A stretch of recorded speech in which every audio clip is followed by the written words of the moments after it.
Hola, hola. This is Fresh Ideas for Creatives, where we believe that artists who pair their craft with business knowledge never starve. And today I'm going off the regular menu and prepare something special for you. My guest, Esteban Gast, is a comedian, teacher, writer, and activist. So in this episode, we don't really talk about business, but we talk about other aspects that affect us as creative people. I met Esteban earlier in 2025 as part of the Amplifiers Atlanta program. It's a program that brings local community leaders and content creators so that they can share clean energy solutions and inspire action. I had a blast. I did some great content with them, and I noticed that Esteban is not only an amazing person, but a very clever one and somebody who has something to say about how to live with intentionality. So I decided to reach out to him, and this is the menu for today. Why comedy and humor are so necessary. Developing quick-witted creativity. Living in awareness and seeing the unseen and the unheard. Catching the ghost and living in your purpose even when it's hard. And we are here, Esteban, depending if you're Hispanic or if you're Anglo-Saxon, however you want to pronounce it. We're going to do a quick rapid fire to get this podcast started, get our brain juices flowing. So it's going to be super quick. I'm just going to tell you a word, and you're going to tell me the first thing that comes to mind with those words. And it could be a word or it could be a sentence. If you want to go into full story, we can do that, but rapid fire Perfect. sounds great. So it could be a song, fire. Just break out into a song. It could be anything. Okay. Door. Ooh, possibilities. Light. I think of lighting like for videos, like move, like it's so much more lighting than like lighting is so important, and a bad lighting person makes a movie look cheap, and a good lighting person, and no one thinks about lighting. So that's what I. The first one was beautiful. Doors, possibilities, and now I'm like going into the specifics of I'm like, oh, there you go. Yeah, okay. Lighting. Delicious. Ooh, soup. Any soup specifically? I like soup. There's a soup called ajiaco from Bogota in Colombia, where I'm from, where my family's from. And it's really good. It's also been a little rainy. I'm in Los Angeles, and it's not normally rainy, so it's been very good soup weather. So I'm thinking, I got soup on my mind. Nice. Okay, two more. Bouncy. I think of bouncy castles. Yes. Like inflatable bouncy castles for kids. Great. Yeah. And last one, happy place. Wow. Happy place. I think of like a cozy couch. This might be so influenced by rain in Los Angeles. Our context influences a lot. Absolutely. Like in this specific, especially rapid fire, like in this specific moment with a window right there, that I'm like, oh yeah, couch, blankets, soup. There you go. You're all set. I know what you're gonna do after this. Okay, Esteban, man, it's amazing to have you here in the show. You're such an amazing person. I know we're gonna have a fun conversation. For those of you who are listening or watching this on YouTube, you're in for a treat. Get your popcorn. Or not, because you might choke if you laugh too much. But we're going to start with a question right away. Esteban, I'm very curious. You're a comedian. What is an assumption that is usually wrong that people have about comedians? Wow, that's great. Also, thank you so much for having me. I'm so excited to hang out and chat about things like creativity and comedy, and hopefully soup and cozy couches. So that's so great. I'm so happy to be here. That's a I think there's lots of assumptions. I think the extremes of like anything are usually not right assumptions. So I think there's an assumption that that comedians are always funny. And that is, I get very frustrated. This happens all the time at like parties or hanging out with like friends of friends. and then they go, "Hey, have you met my buddy?" And it's me, right? Esteban, he's a comedian. And then that person gets like really excited, like I'm gonna entertain them, you know? And I'm like, it's like we're at brunch. I'm not, you know, and I go like, "Hey, how are you?" And they're It's like, like "Ah, come on." it's, it's like that scene from Finding Nemo. It's like, you're a clownfish. Tell me a joke. Yeah. Yeah. That's exactly. I feel Okay. like a clownfish, and everyone's saying. So that's one, which is funny because I feel like now I'm just comfortable disappointing people. Now I just am like, yeah, that's all right. But there was a time where I would be like, oh my gosh, I gotta think of something funny, and then Mm. I'd be scrambling at a Saturday at 10 a.m. and I'm like, look, the salt and pepper. Oh, look, they're talking, and I'm like, just way too forced.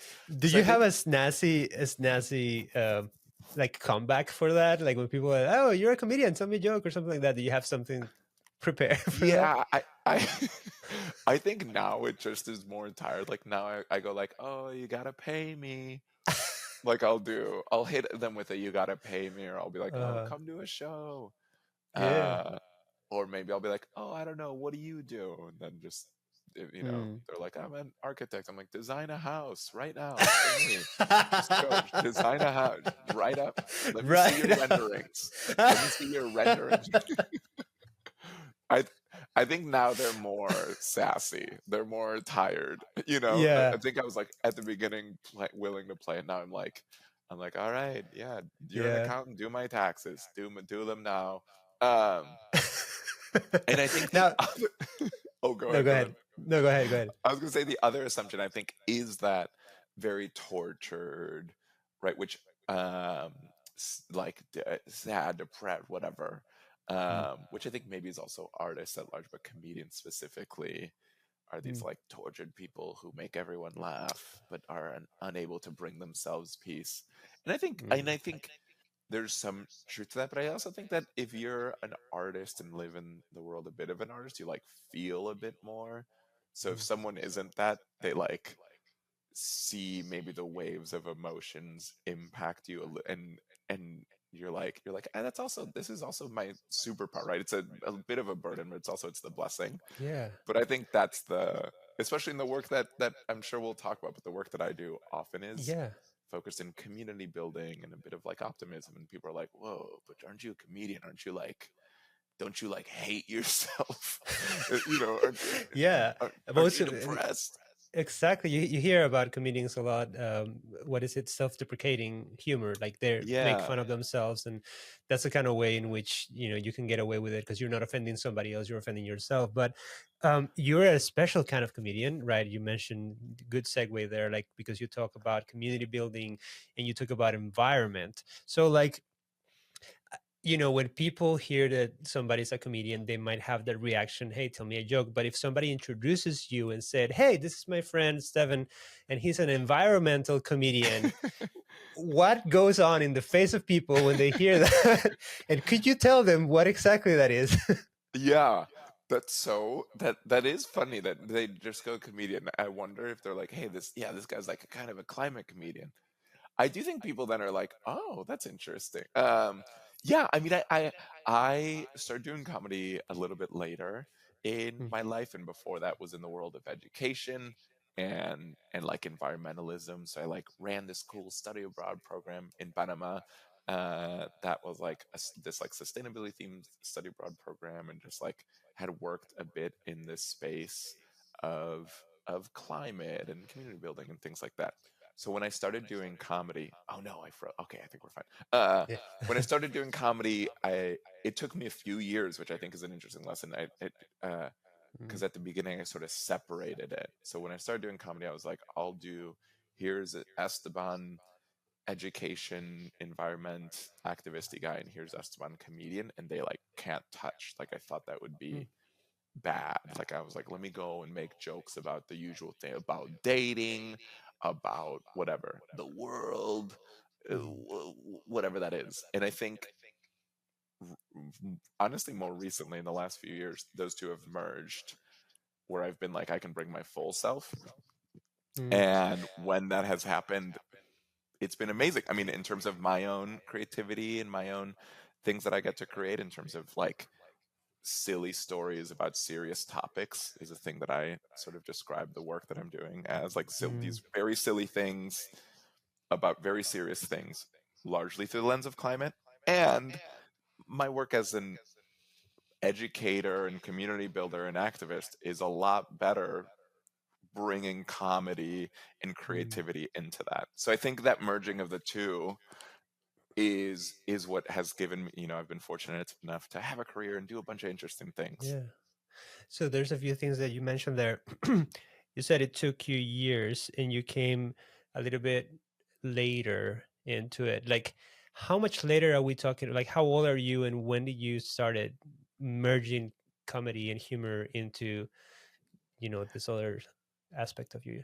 That's a really good question because for me it feels late, but I might be someone might be listening and they'll be like, "That's not late at all, young man. You have your whole life ahead of you," which is very optimistic. I'm 34, Okay. and I think I feel late in terms of like if I'm a lot of people in comedy maybe it started right after college or some of them didn't even go to the college, right? So I'm like in these places and I'm like, I'm, whatever, 6 7 years in comedy, and they're like, oh, 7 years in, I was 25, and I'm like, oh my gosh. Like, that's 10 years younger, you've been at this 17 years. So it is totally context and probably my own insecurities, but I would say I was doing comedy a little bit, and really during COVID, when there was a bit of a pause in life and in work, was when I was like, "What do I really want to do?" Right? I think there's also like COVID also offered that reflection of like mortality and like, oh my gosh, the world is ending, kind of, which forces you to ask big questions. um Ever since then, really a lot of world is ending vibes.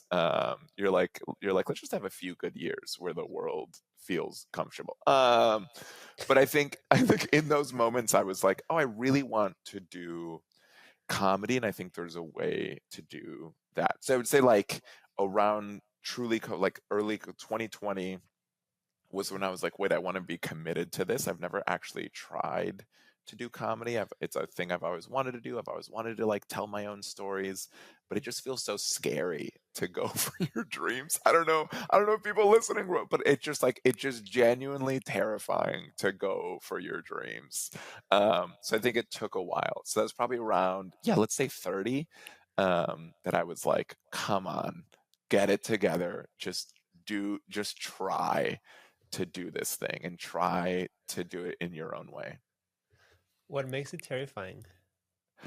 Um, probably the fear of failure. Because isn't it great to like have a dream or an idea and it's all in your head, and then you just are like, boy, if I did that, it'd be perfect.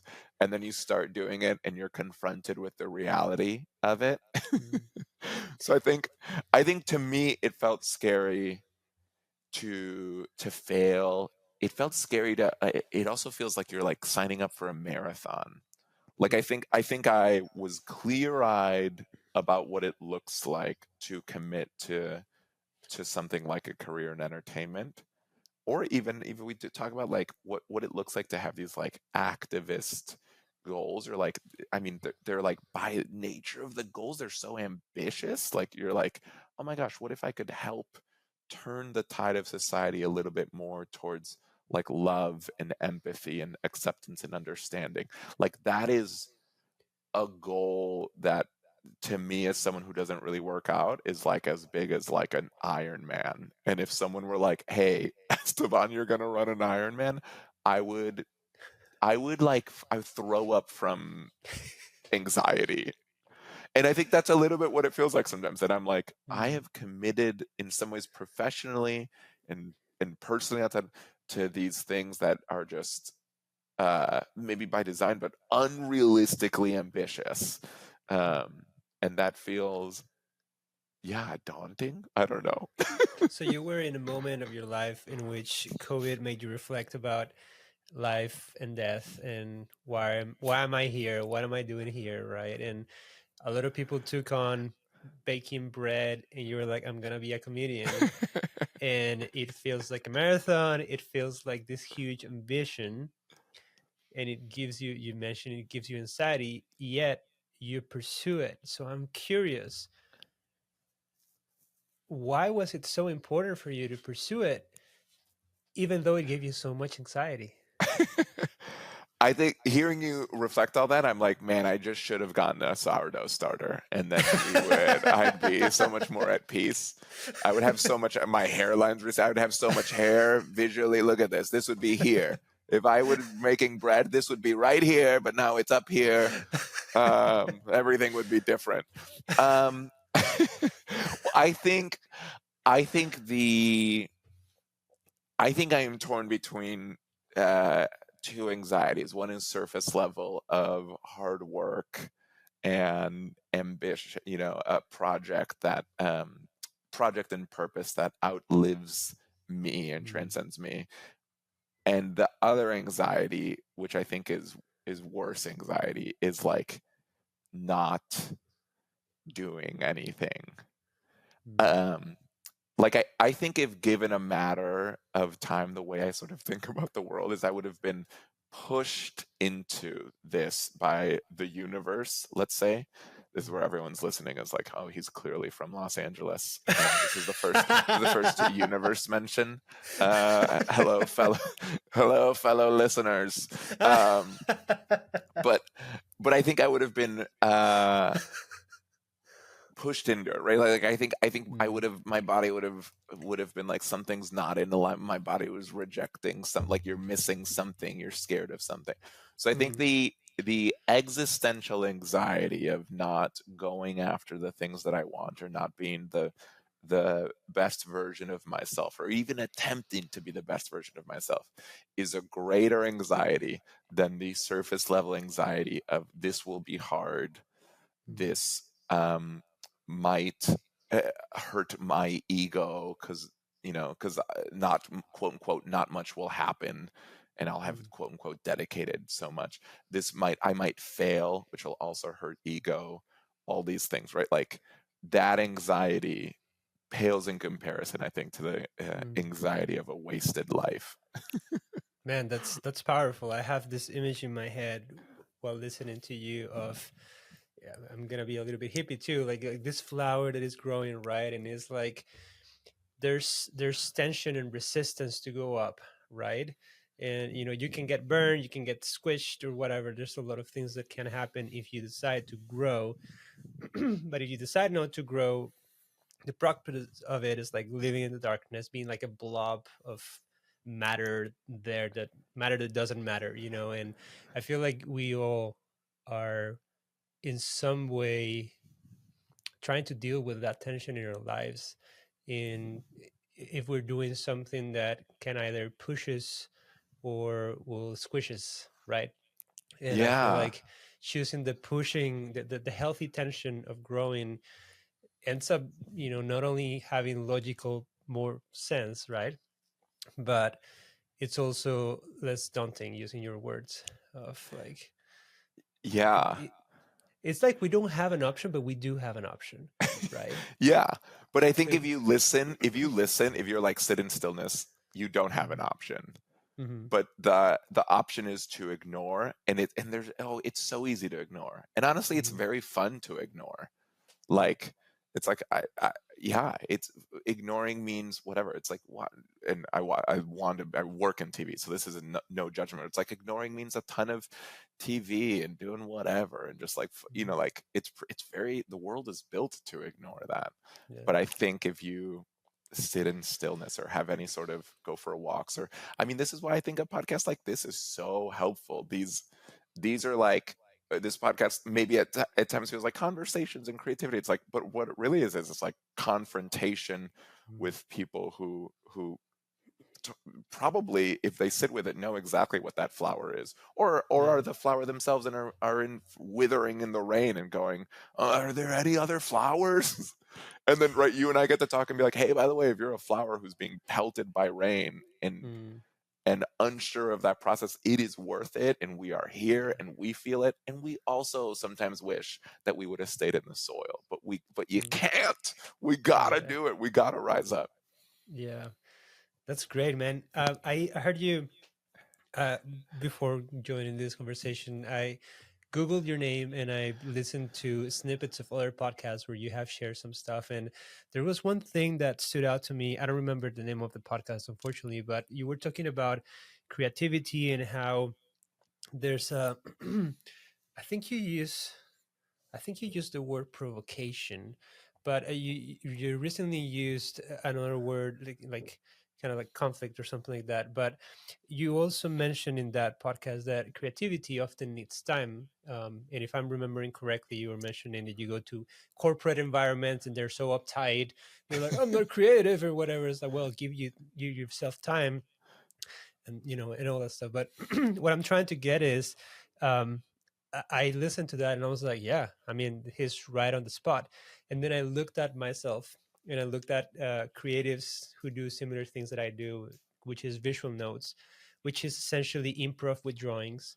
And I thought, wait, but comedians are pretty quick too, and I am pretty quick coming up with visuals for stuff. So that is a kind of creativity that is actually very spontaneous, very fast.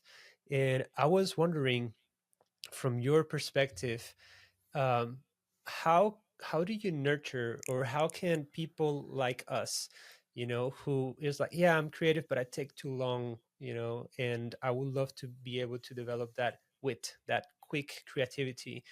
What are some things that have helped you to develop that, and more specifically, even like in your line of work, when it comes to do with social, dilemmas, or situations that you're like, I want to be able to portray that in a way that people get it, that makes people laugh and reflect. It's just a lot of layers. So I know that's a very compounded question, but you know feel free to give it a go. I don't think there's a wrong angle for this. No, that's great. And that's a such a thoughtful question, because you're right. One of the premises, and I was lucky enough, I taught at the University of Illinois in Urbana-Champaign and helped write this textbook with a bunch of wonderful people who are much smarter than me. And some of them were neuroscientists who were looking at creativity. What they found was one of the biggest indicators of a creative idea, right, defined by like an idea that is original to the world, or has or whatever that their measure of creativity, because that's also sometimes hard to define, was time. So if someone spent more time with an idea, it became more creative. So it's like the original, right? It's like I go and sometimes talk about that and go, hey, here's what neuroscientists, right? Here's what we know. Like, if you want to be more creative, it can sometimes be as simple as spending more time on an idea, and thoughtful time, intentional time, right? And so balancing that with totally the work, especially that you're doing, is like, responding in real time, or comedy. I would say two things. I would say the there's also something to the time spent. Like, you're a better note taker now than you are a few years ago, and there's also like understanding that process, and like, and I think that sometimes feels difficult in a world of like chat gpt giving you the answers quickly as possible. Which stuff like that, sometimes I'm like, oh, that's nice. But what that does is, maybe you're like, there's no substitute for doing comedy for whatever 5 or 7 years and then getting better at crowd work. Like, that just is, you just have to do that. And sometimes maybe people want to skip that step. So I think one would be like, time is just that. I also think that and I wonder if you feel this, but for me, like, I love being on stage and being loose and responding and all the things, but that happens best when I've prepared. So one of the things I think, especially, and I'm sure you feel this too, but it's like when you're in the moment and you're responding and it feels very uh quick, and people are like, oh my gosh, that's so quick thinking, which maybe feels like the opposite of taking a long time. I think that quick thinking can only happen because of all the time, right? All the years you put into it, but also the preparation. So like, I do stand-up comedy, and people will there's crowd work where I'll talk to someone and they'll also be like, what's your job? And they'll say something, and and we like go back and forth in that. And I think that is successful or funny, or people go, oh my gosh, I can't believe he's coming up with this. And that's because that's happened a ton, right? It I've done that hundreds of times to now feel totally comfortable in that. So even if they say something um, totally random, I can respond. And in fact, I think one of the things that I've seen which is a really beautiful thing, is like there's almost no wrong response, right? If someone says something incredibly random, I can be like, oh my gosh, have never heard. Has anyone even heard of that? And you like turn to the crowd and there's almost no wrong answer. But I think to get to that point of confidence and understanding and playing with the crowd, inviting the crowd in, is just time there. So it's almost, it's the classic, you like become an quote unquote overnight success 20 years into your career, or all those sayings, and you're like, oh yeah, people see you at the loosest, wittiest point, right? Like when you're doing your thing, they're saying, Alejo, this is unbelievable. He's illustrating and listening and synthesizing, and they go, look at all these things happening in this moment, and you're like, this moment is only happening because of the 10 years Mhm. of other moments. That's the only reason this exists. Yeah. So I think that like balance is very interesting. I also just think everything is a skill. I think people who like sometimes are like, oh, I want to, even in conversation, right? You mentioned a little bit of like in conversation, like not even in creative work, but just in conversation, be quick like a comedian or anything like that. Mhm. I'm like, there's improv classes, and I promise after taking improv classes, you will in your conversations be a better listener, and you'll like yes and you'll find the game. A lot of times you'll be like, oh my gosh, the joke is that you're exaggerating, so let me exaggerate more and Mhm. amplify. Oh, the joke is you're sarcastic, let me be sarcastic back. And you like start to pick Mhm. up the games. Um, and I just think that, like, I think that it's like piano, or it's like soccer or golf. It's like I just like went to more piano practice, but instead of piano, it was like comedy practice. Yeah. And then Yeah. that means that, like, if you're throwing something out, I'll probably catch it, but that doesn't mean anything innately about me. That just means Mhm. that I went to Yeah. comedy practice. I love this idea of everything is a skill because, one of the things that we encounter as creatives is a lot of people say like, "Oh, you're so talented." And I used to get offended by that, honestly. It used to annoy me because I was like, I've worked really, really hard on this. Like, so don't tell me that I just was magically born with this. Yeah, I might have had a predisposition to it. I might have the right environment. There's been some nurture in it, but I've worked my butt off, like it's been a lot of practice, a lot of sacrifice, and all of that to get to this level of skill. And then I learned something that helped me shift that perspective. And I want to give it to you in case you also encounter somebody who says like, "Oh, you're so talented." So when it happened when I learned where the word talent come from, which it's I don't know, remember if it was Hebrew or Aramaic or something like that, but the word talent, it used to be a currency. Talent was a currency. So Whoa. when when I hear people telling me you're so talented, what I hear is you bring so much value to me.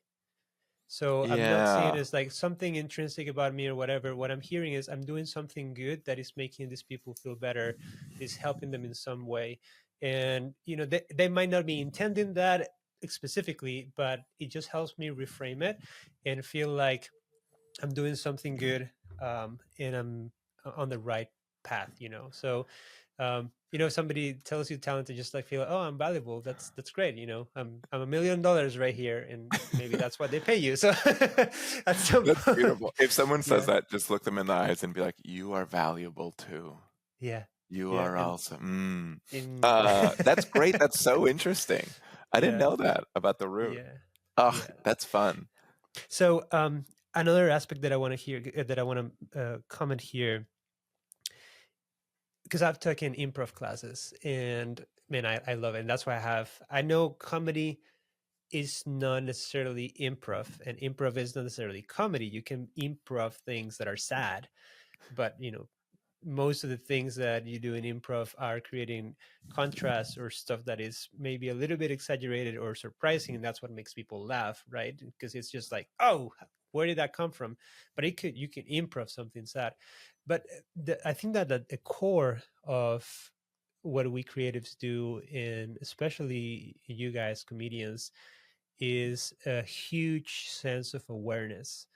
You mentioned this at the Hmm. beginning of the conversation, uh, about wrong assumptions and being how like comedians just kind of feel more like they're more attuned of their own emotions and things happening around them, and it is impossible to say something witty or interesting about the reality if you don't pay attention to what's going on around you.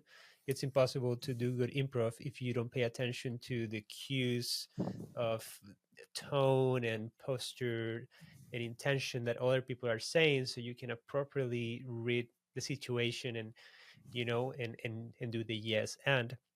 So when it comes to, well, first of all, would you agree with that? Like it's a sense of awareness, of developing awareness of what's around Yeah, you. Yeah, I love that. I literally wrote down comedy's awareness on a little yeah. paper that I have.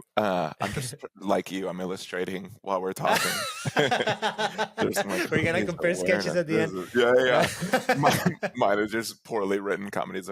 Yeah, No. I mean, I Yeah. think there's a few days ago I was having just a very existential conversation with a friend, but we're like, oh, there's something about again being an artist. I would even expand it a little bit of like you feel more. We're talking about just like kind of feeling more, and we're like, oh yeah, it's because you like a bit of what you do is you um like you're guided a bit by, or you're more in touch with the unseen, Mm, right? So we're like, oh, if you're to this conversation, if you're a comic and you're on stage and like the mood is tense because someone said something like that, you have to be able to judge. If you're a good comedian, you judge that and you mm, feel that, hopefully even before the audience, then you can comment on it. But like, mm, and you can tell who's a bad comedian, who isn't. They don't know that their jokes aren't working. They can't tell. They're mm. forcing their Yeah. own jokes or their own ideas as opposed to sort of like finding it collaboratively. So it's all right. So we were talking about that. We're like, oh, it's kind of like the unseen, like what, or a bit of what everyone's thinking. Everyone's kind of like, this is going on a little bit long. This joke isn't totally landing. Oh my gosh, Mm, that person in back is a little drunk, especially like at a comedy club or stuff, like that person, that table's talking a little too much.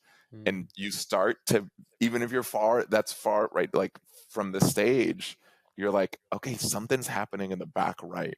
It honestly, it feels very teacher. I was a teacher for a few years. Like it feels very where you're like in the classroom just being like, all right, that kid came in sad. Let me check on them. That kid's passing notes.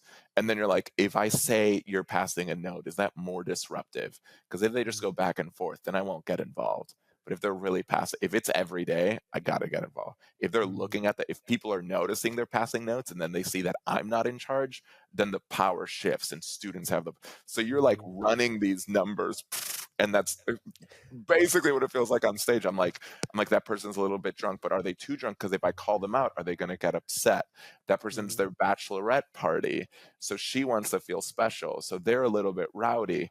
But the mm, way to get them to quiet down is to make her feel special, right? mm, Like, so be like, all right, hey, bachelor, oh my gosh, I like engage with them a little, have everyone clap for them, and I go like, all right, we're gonna go back to the show. Is that all right? And then you guys party, and then you like make mm. sure that you sort of retain a bit of that like almost power, and not traditional power, but power of Yeah. like focus, let's say, as opposed to you Yeah. retain that focus. Yeah, it's Yeah. like you're playing with focus. It is so interesting. Like what I'm seeing here is you're like a director of an orchestra and you're setting the pace of it, how fast things go, and you're saying, oh, that guy's a little bit out of tune, like let's volume here, right? You're trying to It's an direct them. orchestra, but they don't Exactly. know it's an They're, orchestra.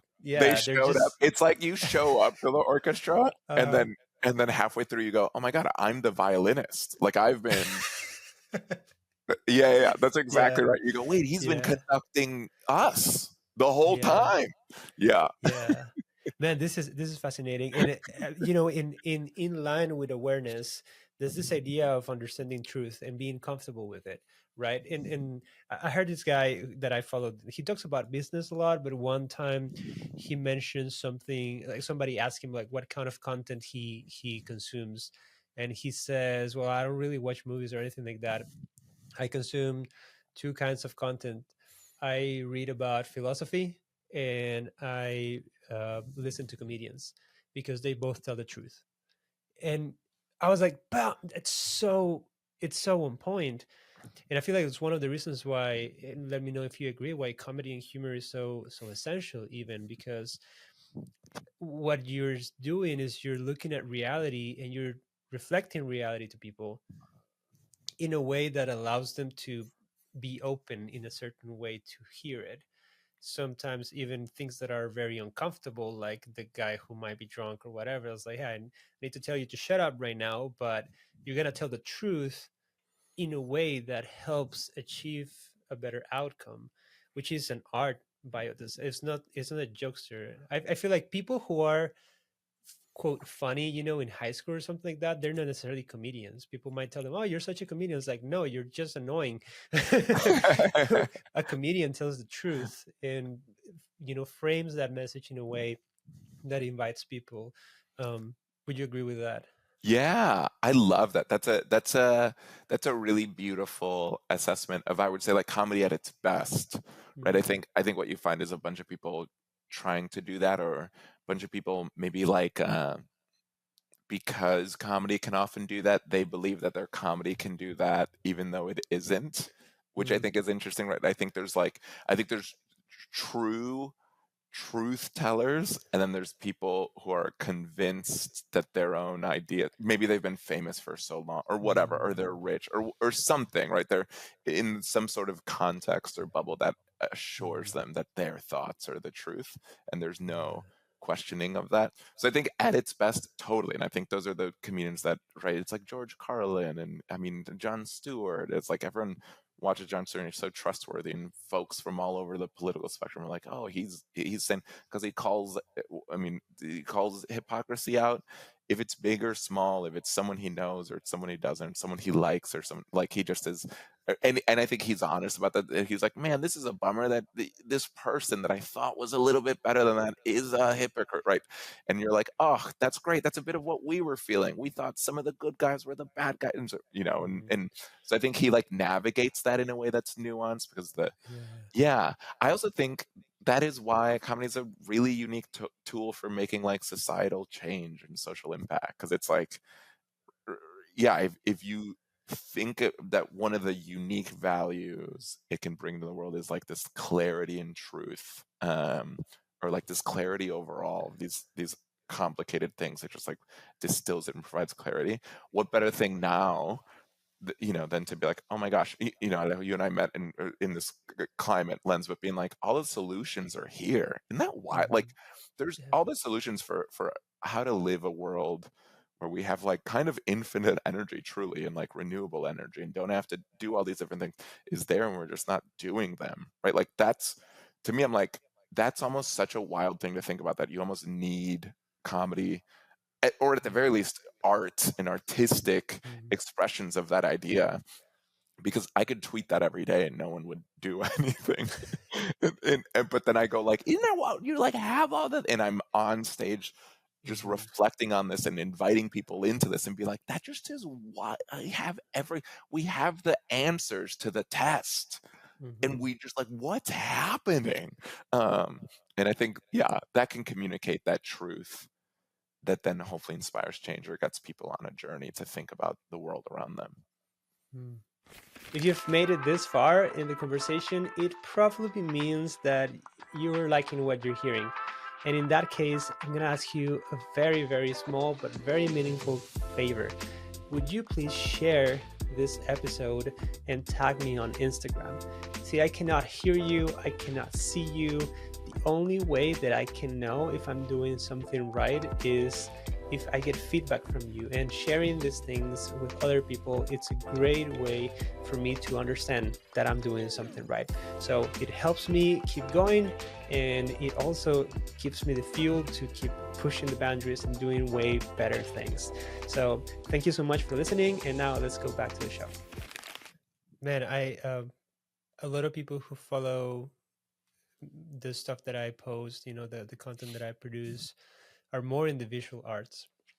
And one of the things that I've noticed about them is that they, in the most part, are vocal about, like, I care about XYZ situation. And when things that happen around the world, or even in this country, uh, exacerbate that feeling of like, oh, I must do something, many turn into despair, like, Hmm. this is so daunting, like, it's because we feel so much, or most of us are um so attuned, I guess, with what's going on around us. um it can feel like we're internalizing the problems of the world in ourselves, and it's such a huge thing to just carry. It's a big burden. And there's a lot of talk about mental health and depression and all that stuff.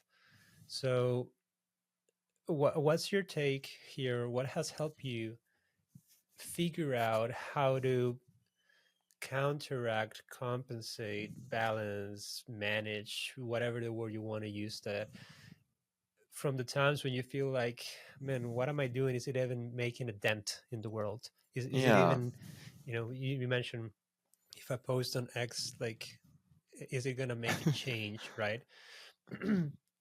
How do you counteract that so that you don't become apathetic? Instead, at the minimum, remain hopeful. Maybe at the best, become even an advocate. What has worked for you? What has helped you? Yeah. I mean, that's such a huge question and such a genuinely like real thing that I think so many creatives and so many people are thinking of. I think a few things. I think I really like history, and I am comforted by the fact that there have been artists in other points, even in, right, I live in LA, like in American history, in dark days in American history, that use their art to make a difference. Like I think here in California, the United Farm Workers Movement, right, that Cesar Chavez had like Teatro Campesino, which translates to like kind of like rural theater, and they would put on plays, some of them funny and some of them more more serious, and they were like legitimate sketches to explain what unionizing meant, and they would do this through theater. So I go, oh my goodness, okay, I I I'm Latin American, right? Like, and my parents live in Chicago, and they're carrying around their papers. They're so nervous, and they're spending more time in Colombia, and feeling safer in Colombia, a place that they originally left and in many ways fled because of violence, right? And now that's safer. Like that, they're going through this whole arc and journey, and I go, oh my gosh, this is hopeless. There's nowhere safe. And I go, wait a minute, Teatro Campes, like there have been literally Latinos living where I'm living 40, 50 years ago, facing some of these as similar things. And here's the way that they showed up in that, right? So I literally look to history and try to find, and unfortunately history repeats itself so much that you can really kind of pinpoint and find exactly where it is. There's this on my wall, I don't know, you can't really see, but this is a movie poster for this movie called FTA, and it was actually Jane Fonda and Donald Sutherland, who is President Snow in the Hunger Games, who passed away recently. But they, during the Vietnam War, did a sketch series, a comedy series, um, live, and they went to right outside military bases, and it was all anti-war. So it was all like Mm. how silly it is we are in Vietnam, right? And they're poking fun, and it's satirical, and it's like, and it is vicious. I mean, it like you watch it and you're like, oh my gosh. And now looking back, we can say Vietnam was so silly. What a silly use of time and space, like, and it's heartbreaking and it's horrifying, and also just like stupid, silly. And I think, right, so I have that up on my wall and I go, these are Hollywood actors who used comedy sketches and in person a tour. They made a video of the tour. That's the poster. They made a movie of the tour. They toured and they were in person and they like called that out using humor. And sometimes here's like I look at that and I go, and okay, great. Then I know what to do then.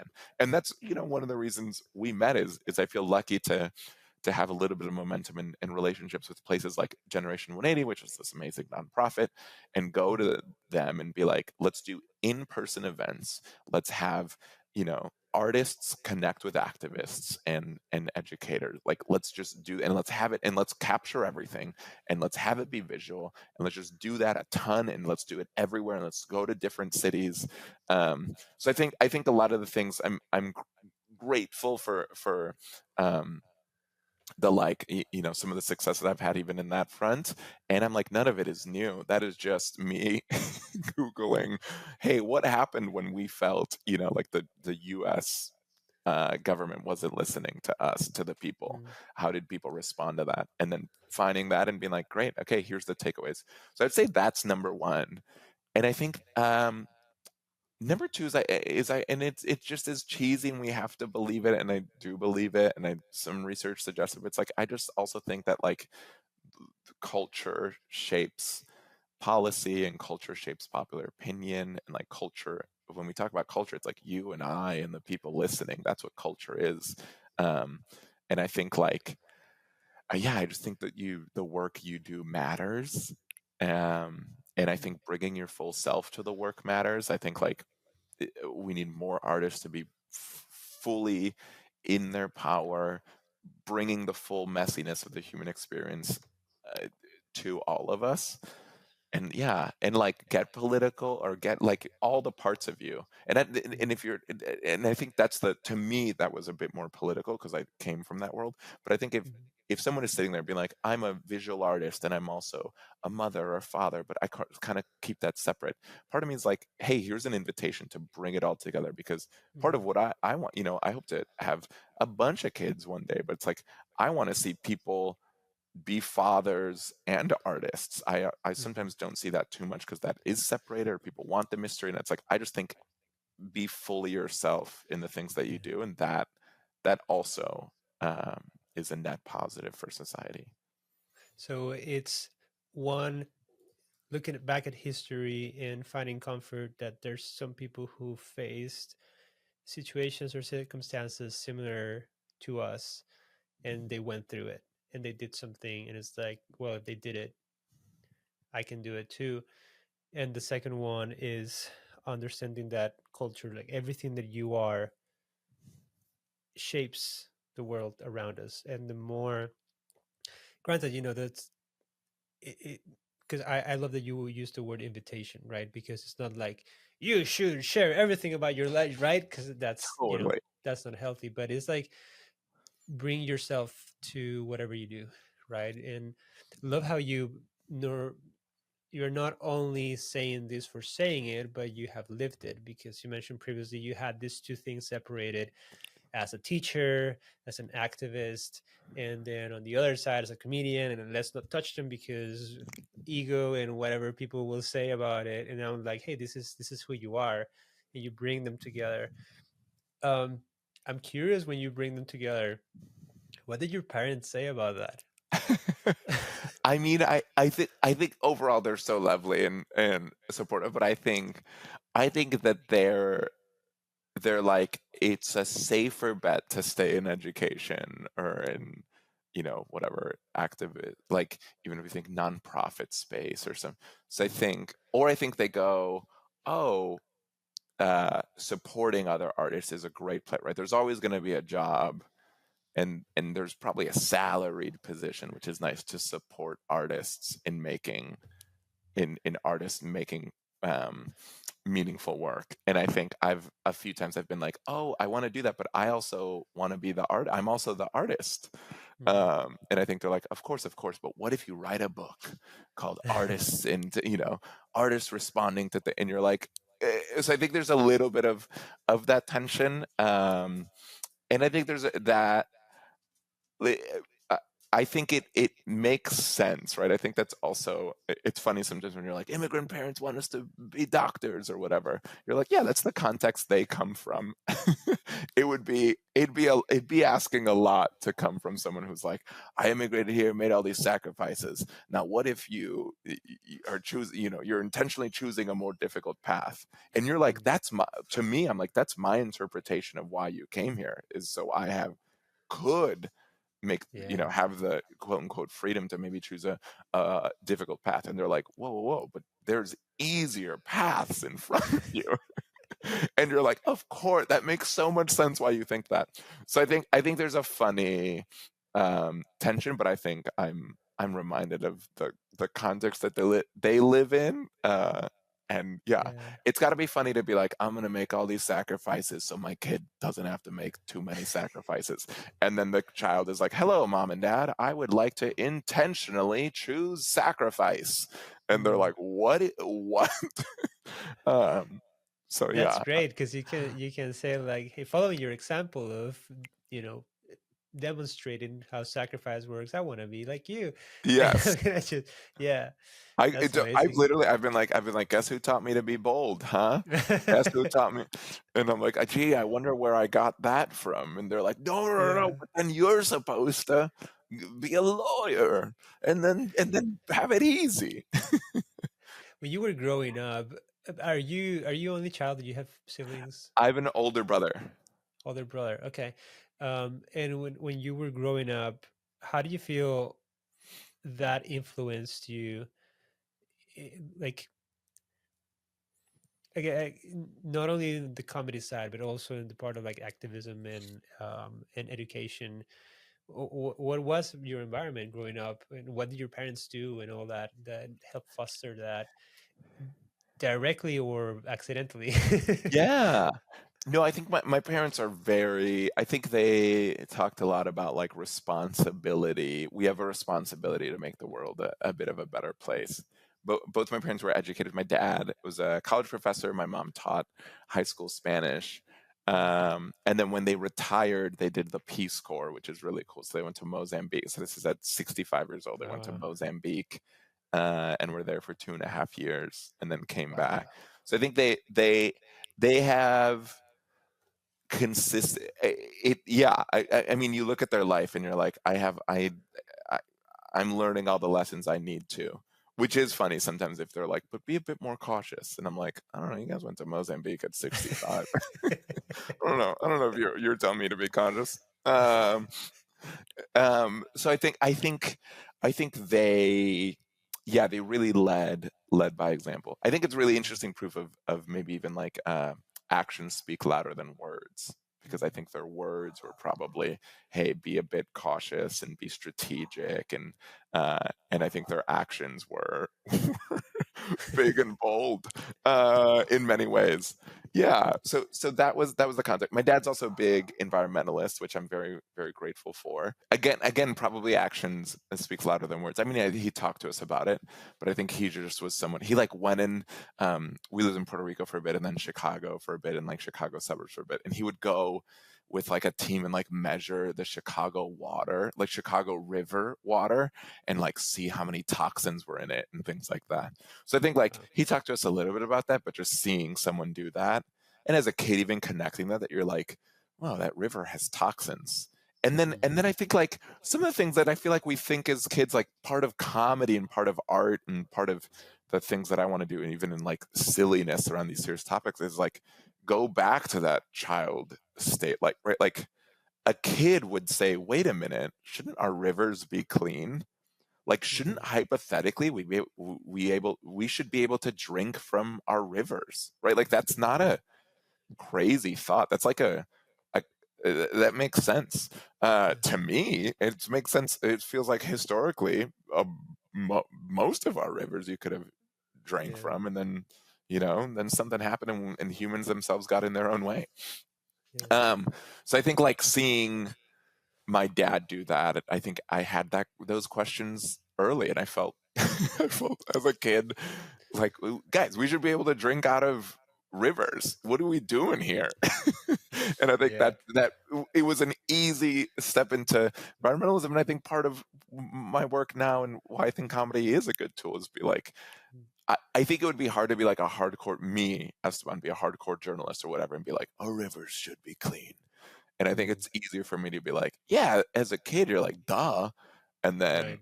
like ask an adult why they're not clean, and they're just like, I don't, because like I guess companies have to dump waste in them, and you're like, they have to. They have to. There's no. We're all like, oh, yeah, of course, you gotta dump waste in the river that previously we could drink, right? And you like explain it kind of with like silliness, and then you're like, oh yeah, Mhm. that's insane. Yeah. So anywho, so that I'm grateful that I think not only did it inform my environmentalism, I think it informed my comedy. That I think sometimes when I feel stuck, I go, as a kid, what did I think about this? What was Mhm. the first time? How did I first encounter this problem? And how did I think about it then? Like, there's, again, if pursuit of clarity, pursuit of truth, there's a clarity that a child has to Mhm. go, like, shouldn't we have clean air? What do you mean we're getting asthma from smog? Yeah. Shouldn't, like, why does my nose hurt from air? Like, Mhm. that something's wrong. What's happening? And I think that's the, Yeah. yeah, I'm grateful that those questions started early. That's fascinating. My son is very, like, he's 7 and he's very much into electricity. So when I attended the Gen 180 thing, um, and you guys discuss about all these things about electrification, I was like, my son is gonna love that because, and now I'm like, hey, did you know that? And I get some stuff that we can chat now about from the understanding of like how it works, societally. I don't know if that's a word, but in society. And then his geek understanding of, like, he has a book about how these things actually work and how grids are connected and all that. And I think it's great that knowing that as a kid influences so much in a way that you don't understand. It's just the things that you're drawn towards, partly from your environment, partly from your own curiosity, can inform so much your career later in life. And it makes so much sense that when we get to a certain age and we start to ask ourselves, like, what am I doing here and what am I gonna do moving forward, is because we now know that we have a sort of legacy, right? Like, you're 34, I'm 38, and the stories we tell now are from the things that we have done in the past. It's like, okay, in 30 years, what are the stories I want to tell? And it immediately when we come back, it's like the stories from our childhood and what we understood back then, and how can we tell those stories in a different line, maybe, or in a different way, or bring them back for people who didn't have the stories that we had, so that they could see them. Like, you thought about the air and you thought about the water and rivers and all that, and maybe some people never grew up next to rivers, so there's like, well, it's Yeah. kind of like kids is like, well, food comes from the supermarket, right? Like, it's just poop, like Hogwarts elves just like brings them, and so it kind of help people make those connections. It was like, oh, that's right, there's so many things that we don't know how they work in the world, and if we stop and see them as a child would do, then we can understand them better and see how they can improve. I have another question for you. We're almost at the end of this conversation, hopefully not the last one, because this has been very enjoyable. uh, so people say follow your passion, right? They have it on t-shirts and mugs. I don't know if they put it in, they're writing on their diaries, and everybody's like, yeah, you should follow your passion. What's your take on that? Oh, that's so. Listen, if it fits on a mug, it's got to be true. Uh, I look to mugs for and I'm live, laugh, and loving every day. I can't stop it. Can't stop living. Can't stop laughing. Can't stop loving. Live, laugh, love. Yeah, I I think it's a good starting point. I think follow your Mm, passion is a great start to a longer sentence. And I think maybe that's often where we stop. And I think that's what causes conflict, inner conflict and outer conflict. Like I think it, you know, we talked about this earlier. I think it was scary for me to pursue my dreams. That I felt a lot of fear and uncertainness and anxiety around that. So I think like follow your passion is like great. I could have listened to that earlier, but I think with that comes what else we've talked about in this conversation of like follow your passion, and then you are signing up for let's say 10 years of being almost like a beginner, and then and then 10 years in you'll kind of figure it out, and then another 10 years you'll look back and you'll go, I thought I figured it out at 10 years in. Now that I'm 20 years that in, that was you know, like I've grown so much. So I think follow your passion is a good start, but I think it can't end there. I also do think that the world we live in, especially if you're based in the US, has like uh, financial pressures. If you want to have a family, there's like I think there's also a reality of the moment we're in, right? Being clear-eyed about the moment that we're in. And this isn't, you know, like my wife and I used to live in a house that the landlords bought for like $200,000 and is now $1.8 million in Los Angeles. You know, like that the house the our you could buy a house for $200,000, and now we're you know, we were Yeah. renting from this couple that for all intents and purposes you just hit the jackpot, like a literal Mhm. won a lottery because they just bought a house in 1995. um Wow. so I think that's an also reality of it. So there's a strategy to it, and I think people who I think there's a lot of advice from successful people who who discount that. I'm sorry, who are like, just go ahead and go crazy, you know, and they're like, put your make your first movie, put it on a credit card, and you're like, I don't know, credit cards are like different now, you know, like they'll also, and then people have student debt, so like for you this was the first Mhm. time you ever had debt.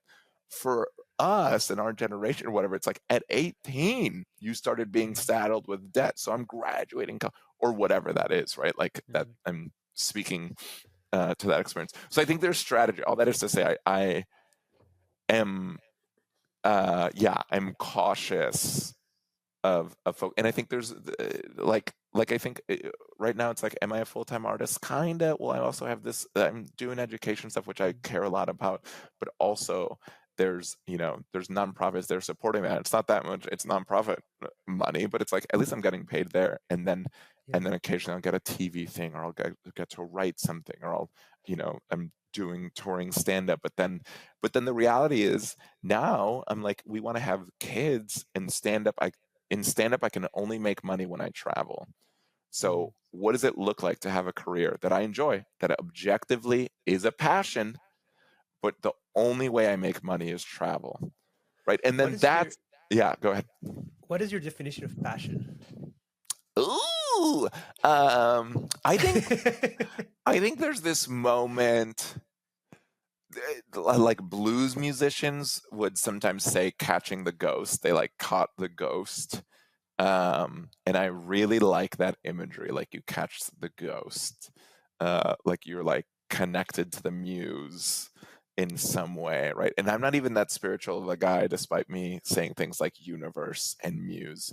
I swear, but I think there's moments where like time fades and it's energized and it's regenerative, right? Like I just look to like nature's regenerative, right? Like trees, you can grow Mhm. more trees, and I think in my life there's moments that are draining, that feel not aligned with nature, because nature, there's no waste in nature. A leaf falls down and it Mhm. becomes food for soil, right? Like it's a perfect system. And then there's times where I go, oh my gosh, I'm regenerating. I'm doing a thing and I'm getting more energy and more excitement. And it's like healing. And in all these ways. So I think i- a passion is that. So probably something, if we stick to environmental, like a moment where you're deeply aligned with nature, which means it's regenerative and like this closed loop, beautiful, perfect system. So passion to you means alignment, feeling like you're doing what you're supposed to be doing, right? You're living in your truest self in a Yeah. way. Um, you mentioned it's not draining, um, and you mentioned it's regenerative. You didn't mention easy. You Yeah. so I mean, if it's regenerative, there must be um, some friction that happens, but the work itself refuels you. Like there's an exertion of resources on your end, but it's not draining you because you're constantly being fueled by the same thing that you're pursuing. This is interesting. I like to ask this question because the idea of following your passion is one of these other phrases that I've struggled with. The same when people tell me, "Oh, you're so talented." People tell me, "Follow your passion." My immediate response is resistance, and resistance because it feels so gooey, right? Yeah. Yeah. It feels like, oh, I'm just gonna go and live the life, and stuff is gonna happen, and I'm gonna uh, what is it, like positive thinking, and everything's gonna fall in their way. Yeah. It's like there might be some to that, but I recently came up with a video of a guy named Daniel Priestley. He's from the UK, and he so far has given me the most insightful definition of passion that I've ever heard of. Like it blew my mind, and I want to give it to you and see what your response to that is. He said, passion, I don't want to butcher it. I wrote it somewhere. I know I wrote it somewhere. Um, he said, passion is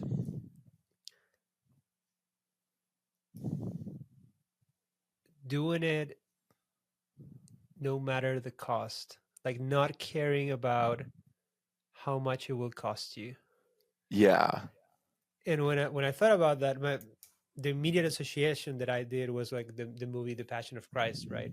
Because when you hear the word passion, the first thing that comes to mind, as we were doing at the beginning, the association is like, oh, so passionate love. This is so you know cozy and delicious. But when you hear The Passion of Christ, like that was not cozy, right? Like that at all was. And when you associate the word passion, and you go to the meaning of passion, it is tightly related to sacrifice.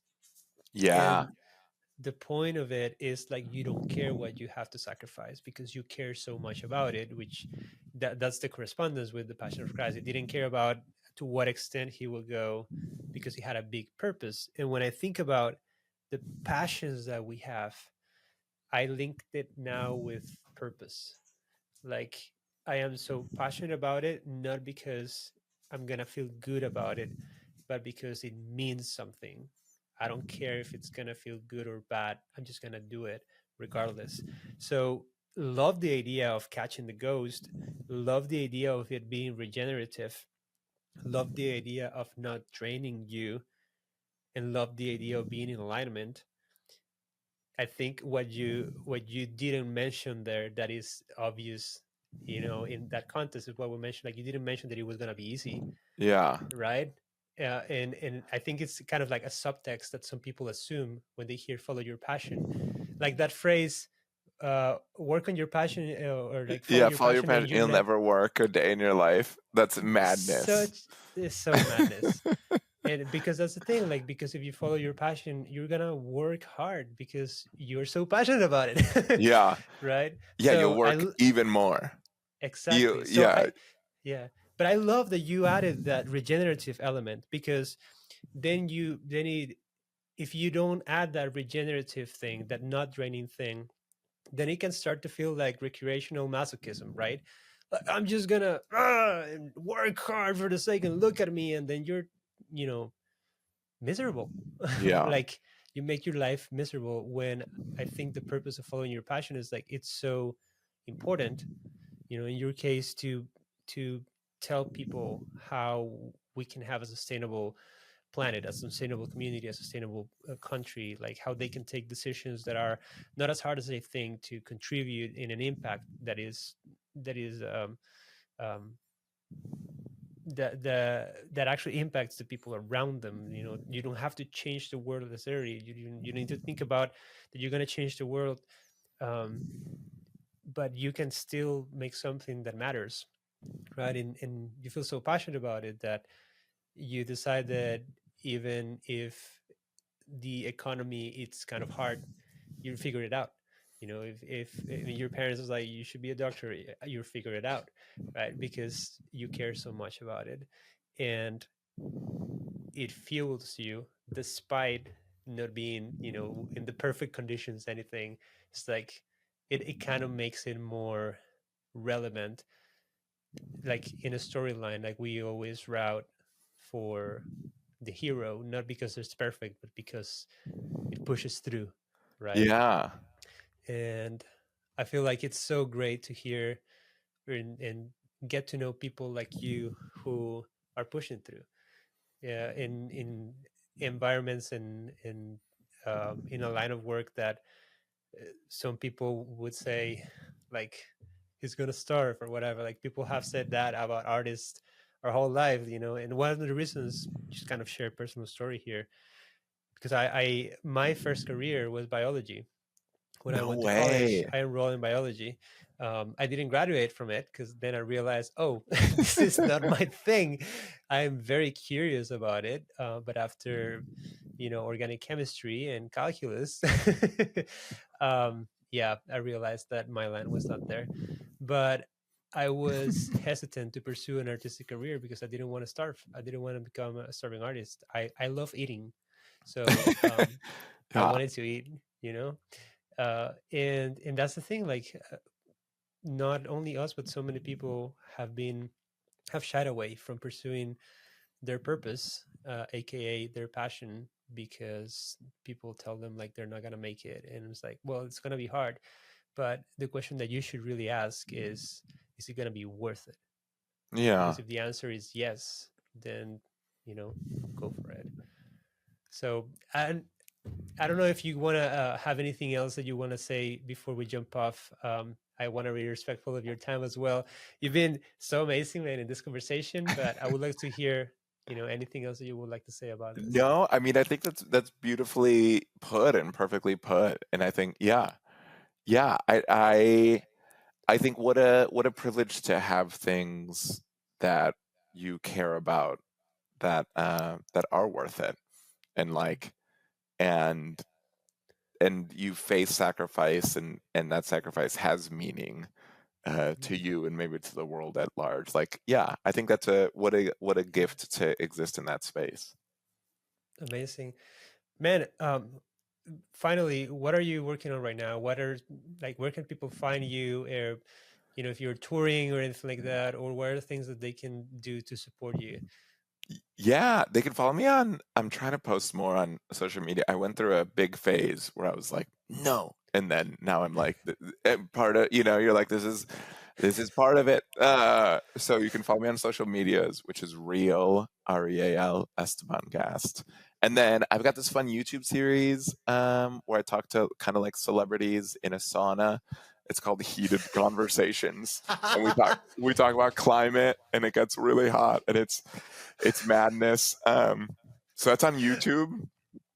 It's really great. Heated Conversations. That's probably and we're actually filming more probably in February, but we filmed a bunch, and we'll film a I just few want to more, and ask they'll one come out. question. You Yeah, you guys are dressed, right? yeah. Great question. Okay, cool. Great So question. then For I'll the watch most it. Okay. part. For the most part. I don't want to lie to you. Some, yeah, yeah. We're dressed enough. It's fine. So that's fun. And then there's a bunch of I do a bunch of work with Generation 180. We mentioned them, but we're doing a thing called Climate Cultura, which is for Latin American creatives. We're going to Arizona soon. So if you're in Arizona, please reach out. We're going to be doing a bunch more next year. Then there's a thing called Climate Comedy Cohort. If you're a comedian listening to this and want to get involved in that, that's a program we run. And then occasionally we're running Amplifiers, which is where I was lucky enough to meet Alejo. So that's all kind of through Generation 180. So find Generation 180 or ask me for their info. But they're wonderful. I kind of go to them and pitch them insane things. they don't have a Latino person on staff, and I was like, let's do a Latin American one, and they're like, yeah. And then so now it's great. Now we got lovely folks in Virginia being like, am I saying chispa right? And I'm like, yeah, chispa. I'm like, that's great.